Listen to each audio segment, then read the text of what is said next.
let the filibustering begin. Guys, I have a confession to make. I've never seen Star Wars.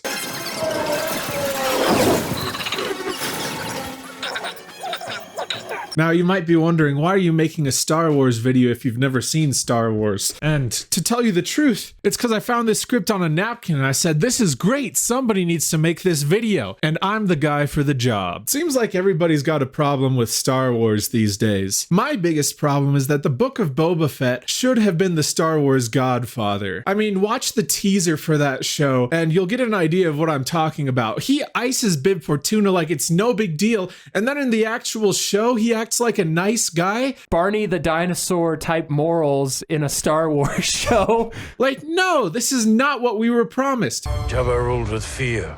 I intend to rule with respect. There's another common criticism of Star Wars, and it actually takes place in the same room as that Boba Fett teaser. I'm talking about Luke's plan to rescue Han Solo. You will bring Captain Solo and the Wookiee to me. Star Wars Episode 6 probably receives the most criticism out of any movie in the original trilogy. One of its biggest hindrances is that it's fairly disjointed. George Lucas openly admits that he had a lot of trouble writing this movie, and I think it's pretty clear why. Rescuing Han Solo had absolutely nothing to do with the other major plot thread that needed to be resolved. That, of course, would be the defeat of the Empire. Instead of trying to find a way to naturally blend these ideas together, George Lucas said, screw it, there are two separate plots to this movie. So we're gonna save Han Solo, and that will be one plot, and then we're gonna defeat the Empire. Two completely different plots. The other major criticism is, of course, that the first plot doesn't make sense. Luke's plan to rescue Han Solo is kind of nonsense. At least, that's what you've been told. My opinion is that this scene actually pairs quite thematically well with the rest of the trilogy, and I'm going to explain why. Before we get into that though, we first need to go over how this scene is supposed to work, then we will cover the problems with it so that I can make my defense and counter those problems. When are you thinking we in trouble? So again, in order to discuss why this scene doesn't work and then why I think it actually does work, we need to cover the most basic, fundamental reading of this scene. This is how I'd imagine you'd interpret this scene if you were watching it for the first time in 1983. So we've just concluded our opening where we see the Empire doing whatever the heck they're doing, and now we get to see the droids approaching Jabba's palace. C-3PO says that he doesn't think they're going to let them in, and he turns around, but then the door opens. We see them walk through this dark hallway, and they're greeted by Bib Fortuna. And finally, we see a character that we've been waiting to see for 2 whole films. This is, of course, very exciting because we've been waiting to see this guy, and he certainly has never shown up before. So R2-D2 and C-3PO deliver a message to Jabba, and there's Luke. Greetings, Exalted One. This is the first time that we get to see Luke as a full Jedi. Now, it's only a hologram, so we don't get the full picture, but it's an exciting little taste of what's to come. In a surprise twist, Luke offers his droids to Jabba as gifts. This is, of course, a preliminary gift so that he can come later and negotiate with Jabba. However, Jabba's not having it. He says, there will be no bargain. I like Han Solo right where he is, hanging on my wall. The droids are onboarded, and we move along to the next scene. There's some music playing and some slaves dancing, and depending on the version you're watching, this either sets the atmosphere really well or is cliche to complain about. One of the slaves fights against Jabba, and he drops her into a pit. Something mysterious off-screen kills her, but before we have time to process the horror, we hear gunshots. Suddenly, we see that Chewbacca's been captured by a bounty hunter. This bounty hunter negotiates a price for Chewie. You can see he has serious cojones because he's negotiating a price using a thermal detonator right in front of Jabba's men. This could go south in a lot of ways, but Jabba respects it so much that he gives him a higher amount. Later that night, we see the bounty hunter sneaking around. We have to wonder what he's up to, when suddenly he approaches Han Solo and sets him free. We don't know whether this guy is friend or foe, and Han is confused as to who this guy is. It turns out that it was Princess Leia the whole time. Wow, another surprise twist. That's crazy. What's that? Bad news though, we heard Jabba laughing. Turns out this was a trap the whole time. Han tries to negotiate with Jabba to no avail, and he's captured, and then Leia is brought over to Jabba. Then Luke shows up. Here comes the money. Here we go. It's Skywalker. Skywalker! I face a lot worse than you. You failed. Anywhere around here a guy can get some milk? You guys couldn't hit the broadside of a moisture evaporator. You can either profit or be destroyed. Jabba is woken up and he's very upset to see Luke standing in front of him. They try to negotiate a little bit. Luke tries to use his Jedi mind tricks, but Jabba is just not having it. Things escalate to a boiling point. Luke threatens Jabba, Jabba threatens Luke, and he says, I'm going to enjoy watching you die. Luke is ready for action, and he grabs a pistol and tries to shoot Jabba, but then he falls into a pit. This was the same pit that the slave fell into earlier, so we get to see the creature that killed the slave. Luke has to make a cunning escape, and he does in a very exciting action sequence. We get to see a minor victory, but the problem is that Jabba is big mad. He rounds everybody up and says, we're rolling off to the Sarlacc pit. When they arrive at the Sarlacc pit, Jabba gives them one more opportunity to beg for their lives, and Han doesn't take it. He talks trash with his last breath. Slimy piece of worm-ridden filth! Luke, interestingly, threatens Jabba one more time. At this point, it seems like he's backed into a corner.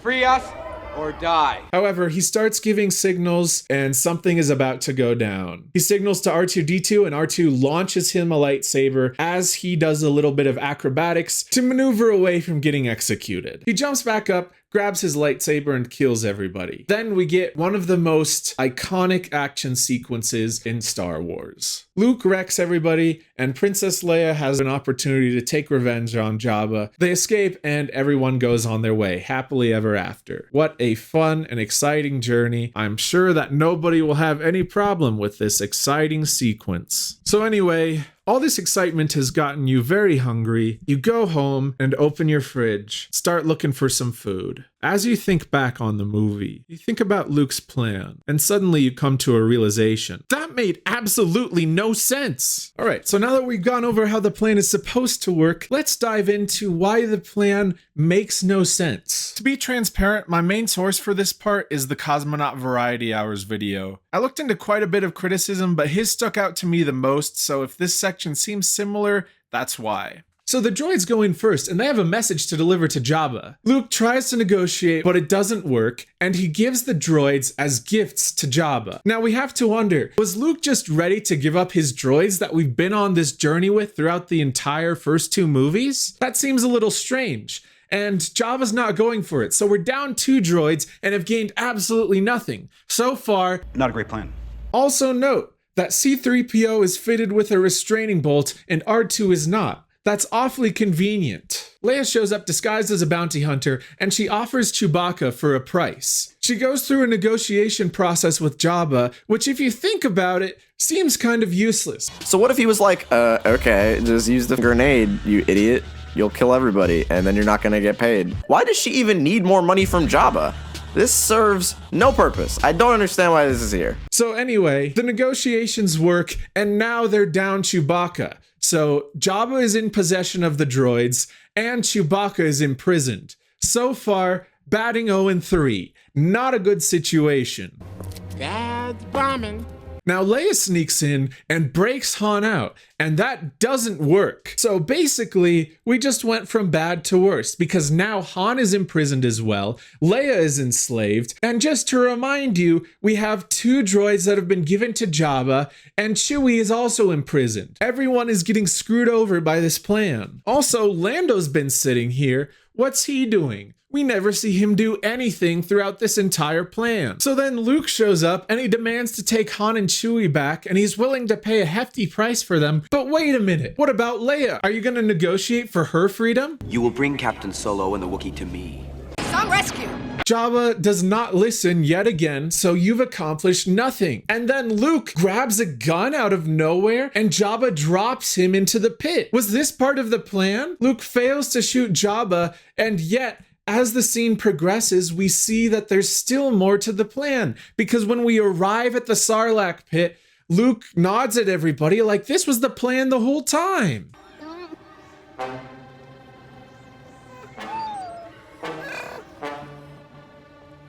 Also, was it the plan to go to the Sarlacc pit the whole time? What's the purpose of that? Why not just start out killing everybody? They all die anyway, so what's the purpose? It's awfully fortunate that R2 wasn't fitted with a restraining bolt because he needed to send that lightsaber to Luke. In the Rancor pit, it's very lucky that Luke is able to use the bones to survive. If he was the first guy this Rancor pit was ever used on, he would be SOL. Also, it's very convenient that Leia is able to kill Jabba. She was in a room full of his minions. Was it the plan the whole time for her to be able to choke Jabba? How did they even know that she would be right next to him? Overall, a lot of things happened.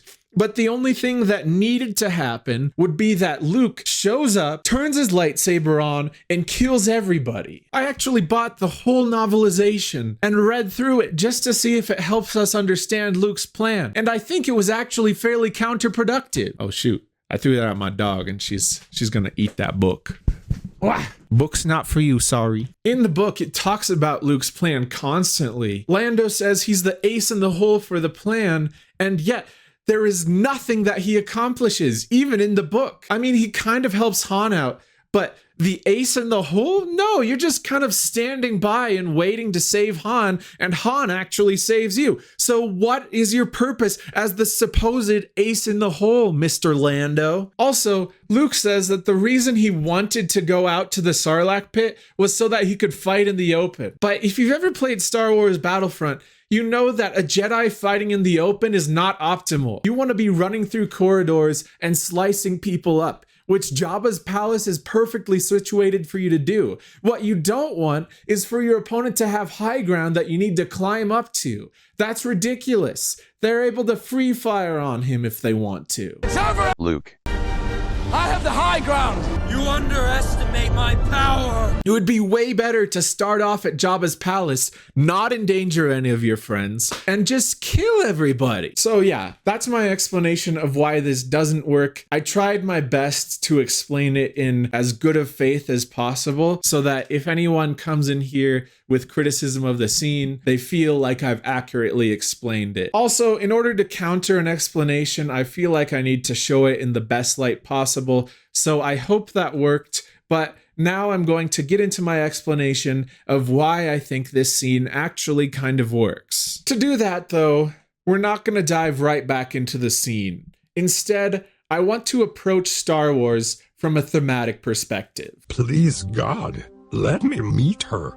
All I want to is to find that perfect girl I know exists. Before I discuss my interpretation of this sequence, I first need to go over something important. There's a key hermeneutic for Star Wars that underpins everything that we're going to be talking about. This is something that is both very obvious and I feel somewhat overlooked. That is spirituality. When I talk about spirituality in Star Wars, your first instinct is probably to say that that's super obvious. And I would agree, but I also think that there's a tendency to treat the spirituality in Star Wars as merely part of the lore. Star Wars is dripping with spirituality, especially in the original trilogy. It's the lifeblood of Star Wars, and you can't really understand Star Wars without understanding its spiritual components. For example, you can think of the twin sunset, and plot-wise, not a lot happens as Luke is watching this sunset. Sure, we get some idea of his character, that he's longing for something greater, but really, the power of this scene is in the spiritual. It's us connecting with Luke on an emotional and spiritual level. Sunsets are often spiritualized, and this scene puts that spirituality to great use. That's what gives it its resonance. You can also think about the monomyth. Joseph Campbell famously wrote a book, The Hero with a Thousand Faces. This book took many myths throughout history and boiled them down into one structure that they all follow. George Lucas thought that was cool and based the story for Star Wars Episode 4 on that structure. So you could say in a sense that Star Wars was designed from the ground up to be a myth. You can also look at Obi-Wan, and everything he says in A New Hope always contains a bit of spiritual wisdom. He basically can't help himself, it seems like. In my experience, there's no such thing as luck. You can't win, but there are alternatives to fighting. Who's the more foolish, the fool or the fool who follows him?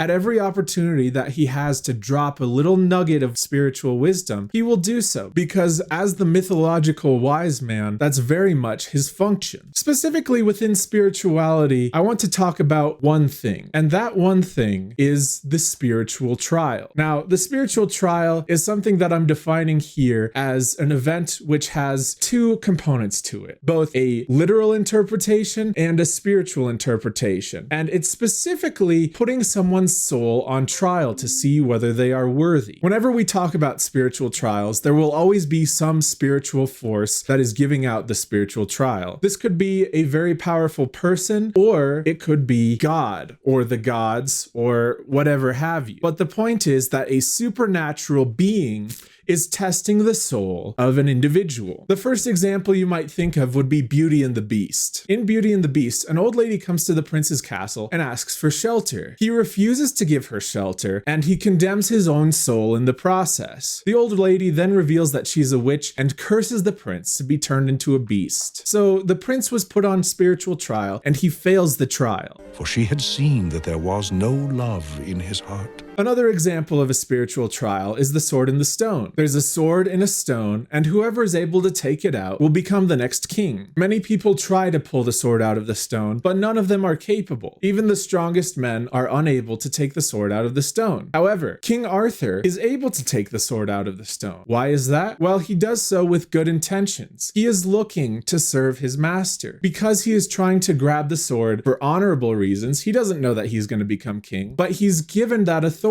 Some divine mandate was testing whether he was worthy to remove the sword from the stone. So now we go back to Star Wars. In Star Wars, one of the first examples of a spiritual trial that we see is the trench run. In a literal sense, the trench run doesn't make any sense.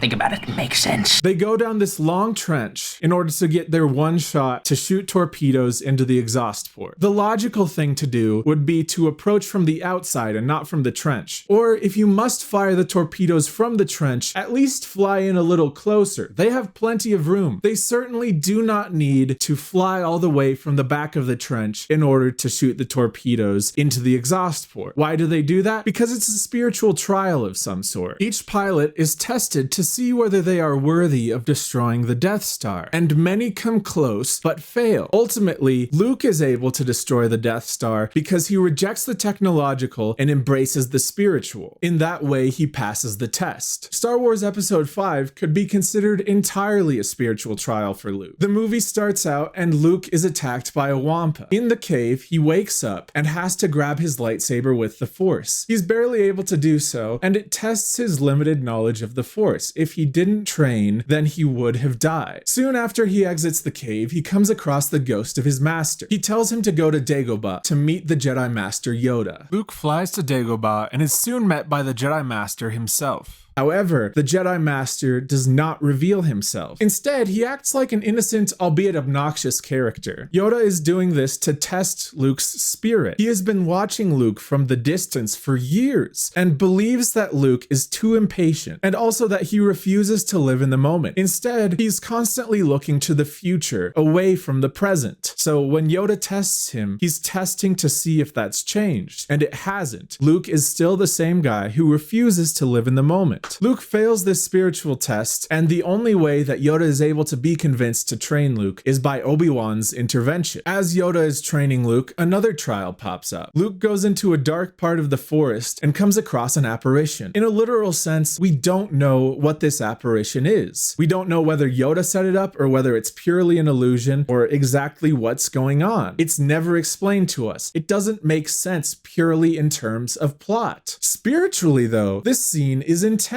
resonant. Luke fails the trial, and when he cuts off the mask of this apparition, he sees a reflection of himself. Luke fails another test. He is shown to be heading in the direction of Vader, which will become even more spiritually resonant with the later revelations in the film. Han and Leia's entire subplot is leading up to a spiritual trial for Luke, which is why I say the whole movie is essentially a spiritual trial for Luke. The Empire is chasing them down so that Darth Vader can let Luke come to him. When they're finally captured, Luke Luke senses this. It forces him into an ethical dilemma. Does he try to save his friends even though he's not powerful enough to face Vader? Or should he stay and complete his training? His masters insist that he should stay because he's not powerful enough, but he feels compelled to protect his friends. You and your abilities the Emperor wants. That is why your friends are made to suffer.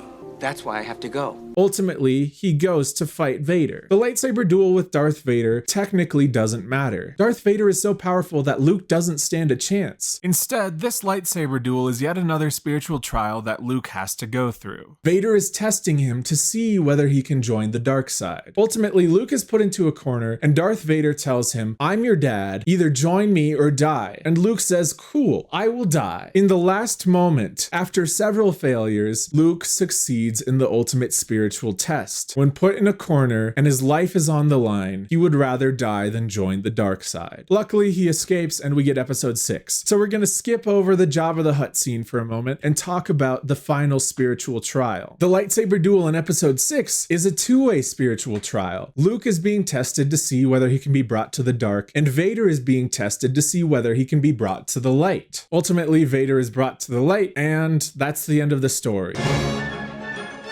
So cool, we have a bunch of examples of spiritual trials, but how does this relate to Jabba the Hutt? Well, Luke's plan to save Han Solo is not merely that. It's also a spiritual trial for Jabba. This is a bit of a twist on the formula, as we get to see Luke be the one who's officiating the trial. It's a great opportunity to see how powerful Luke is, that he's enough of a spiritual force to test Jabba's soul. So let's dive into how this scene works.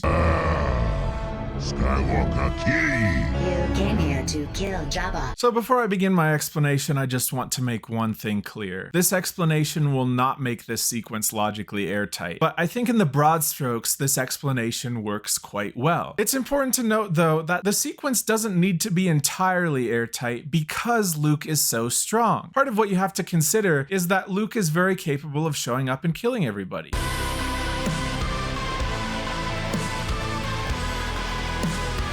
He doesn't need a good plan. In fact, a bad plan will do just fine. It's pretty clear from the dialogue that Luke and his companions are never afraid of Jabba's crew. We have powerful friends. You're gonna regret this. As soon as Luke decides to take action, everyone in the room dies. But we brought that up as a criticism. Why not just start out killing everybody? So why am I bringing it up in my defense right now? Well, I think it's important to note, because the plan is not to set Luke up to be able to kill everyone. If he's capable of doing that from the beginning, then the plan doesn't accomplish anything. But I think the plan does accomplish something. What is that thing that it accomplishes? Think about it. When I ask the question, why doesn't Luke just show up and kill everybody? I want you to actually think that through. Would that feel morally acceptable? If Luke walked in and that was the start of the movie, he turned on his lightsaber and slaughtered everyone, would that feel right? If you were Luke and you decided to go into Jabba's palace and do that, would you feel just? I don't think you would. So what's the difference between Luke killing everybody before his plan and after the plan? A lot. Let's jump into it. The first thing that happens is the droids show up. So when the droids come in, they deliver a message from Luke. And Luke is incredibly charitable with Jabba. Greetings, Exalted One. He does let Jabba know that he means business, but in large part, Luke is being incredibly generous with Jabba. He even gives his droids up as an offer of goodwill. But here's what happens. Jabba takes the droids and refuses to have a conversation with Luke. So Luke is extending goodwill to Jabba, and Jabba returns hostility to him. So the first part of the plan is complete. Step 2, Leia shows up. She's crafted the perfect persona to win Jabba over. A bounty hunter who doesn't take no for an answer, and he'll kill you with a thermal detonator if he doesn't get the amount that he wants. Jabba's quite impressed by this guy, and loves it so much that he's willing to bargain with him. Even Boba Fett's impressed, and he gives Leia a little head nod. Ultimately, this plan is just so that Leia can sneak in at night. Now, she needs to unfreeze Han Solo. This is important, because last time Han Solo was pretty easy to run off with when he was frozen in carbonite, so we have to take that out of the equation. The best case scenario would be that Leia comes in, breaks Han and Chewie out, and then leaves with no bloodshed. That's not what happens though, and they probably figured it was a hard ask because Jabba's palace is pretty full. So anyway, yeah, Princess Leia would have had a hard time breaking out as it was. So I'm willing to go out on a limb and say that probably wasn't plan A. Ultimately, that was plan B, and that failed. failed. Plan A is still alive and well though. Notice what's happened here. Jabba has increased the offense once again. So first he takes the droids for himself without giving an audience to Luke. Then he kidnaps Leia and enslaves her, throws Han back in prison, and he's kidnapped Chewie as well. Sure, they set him up to kidnap Chewie, but quite a bit of offense from Jabba here. Now Luke shows up. And yet again, he tries to peaceably negotiate with Jabba, but this doesn't work. Jabba threatens to kill him, and boom, the plan is complete. That's it. You can tell the plan is complete because Luke is ready to kill Jabba right then and there. That's why he grabs the gun. So let's go over the plan very simply. Bring the droids in, bring Leia in, unfreeze Han, get her captured, and then Luke shows up. And the moment Jabba threatens him, everything has gone according to plan. So what did that accomplish? Quite a bit, actually, because before it would have been quite immoral to show up and kill everybody, but now Luke is able to do it in self-defense, and Jabba has compounded the offense against him many times over. It's way different now. The moral landscape has taken a 180 turn. I can already hear the arguments that there's more to the plan, so I'm full of it. And I say, no, you're wrong. There's not more to the plan. More happens, but there's not more to the plan. There's a fallacious strand of argument when it comes to plans in movies that basically assumes that anything that happens during the plan is part of the plan. You have to be honest and say not everything could be part of the plan. Some things could be adaptations. And I think basically everything that happens afterwards is an adaptation. Luke didn't mean to fall into the Rancor pit, but it happens. It's a little bit contrived, but it makes for a cool action scene, and he kills the Rancor. Luke is very powerful, so this is well within his wheelhouse to accomplish. Then Jabba brings them all to the Sarlacc pit, and Luke gives Jabba one more chance. He says, you can either free us or die. But Jabba doesn't listen, and however justified Luke was before, now he's even more justified. So this plan was a resounding success, and I think ultimately, it boils down to this being a spiritual trial for Jabba the Hutt. Jabba had 4 opportunities to redeem his soul and took none of them. Again, this doesn't make the plot logically airtight, but it does make it make sense. There are still some problems. Notably, that at every stage of the plan, somebody gets screwed over. Luke doesn't negotiate for Leia, Chewie gets thrown into prison, and the droids are given to Jabba. And the unfortunate thing is that I do have to explain some of this with foresight. This is the most common explanation for the scene, is that Luke knew what was going to happen to a certain extent. It's not that far out of the lore to consider that, because it's very much an established ability that the Jedi have. So yeah, it's not remotely a stretch to say that Luke saw some of this coming. But again, the plan doesn't have to be airtight because Luke is incredibly powerful. So as long as he knows roughly that everybody's going to be okay, then it's all going to be fine, because what he needs is moral justification to defeat Jabba. If Luke knew that Jabba was going to do all of these things, then couldn't he show up and kill them? We've generally agreed as a society that if you punish someone for something that they're going to do, then that would be immoral. I mean, that was the whole thing with Captain America, the Winter Soldier. But the punishment usually came after the crime. If someone hasn't done something, but you know they're going to do it, you still can't punish them ahead of time. It does add kind of a hairy ethical component to this whole endeavor. It's a little bit morally questionable to put someone in a moral situation that you know they're going to fail. In this case, though, I think it works because it helps establish Luke as a powerful figure. This sequence helps establish Luke as sort of a deity or even a god. He's the judge of Jabba's soul. He knows what Jabba is going to do, and he judges him for that. So to try and illuminate how this works as a spiritual story, I went ahead and rewrote this as a fable or a parable. Hopefully this will make my point a little clearer. I have to remove it from the Holy Scroll. There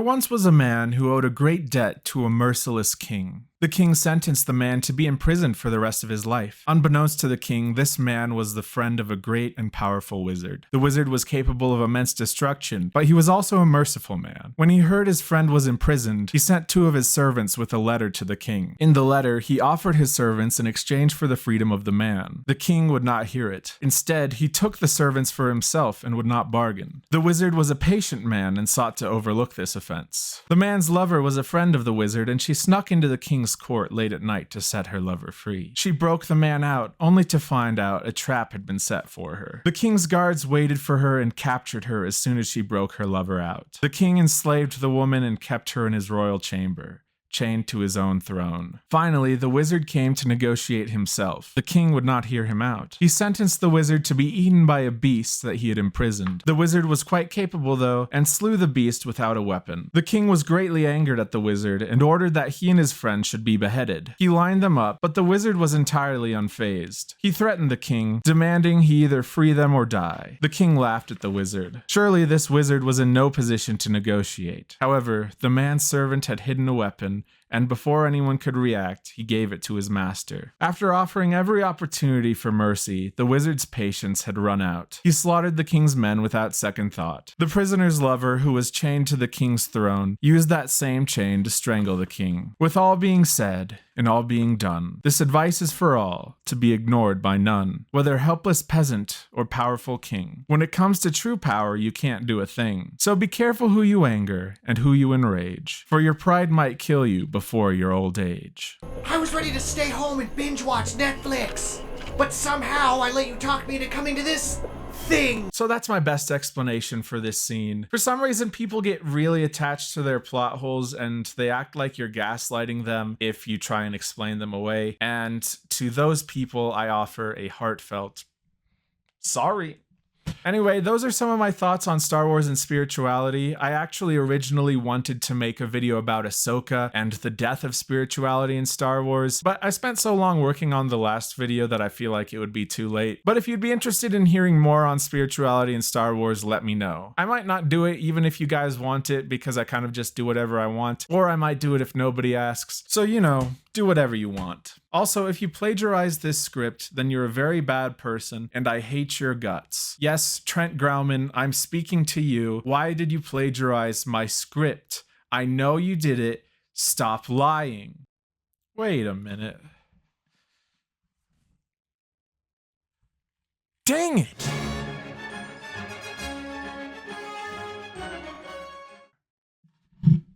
I feel like at some point I had to prove that the dog was real. Here she is. She's barking and interrupting my recording, so I gotta take her out.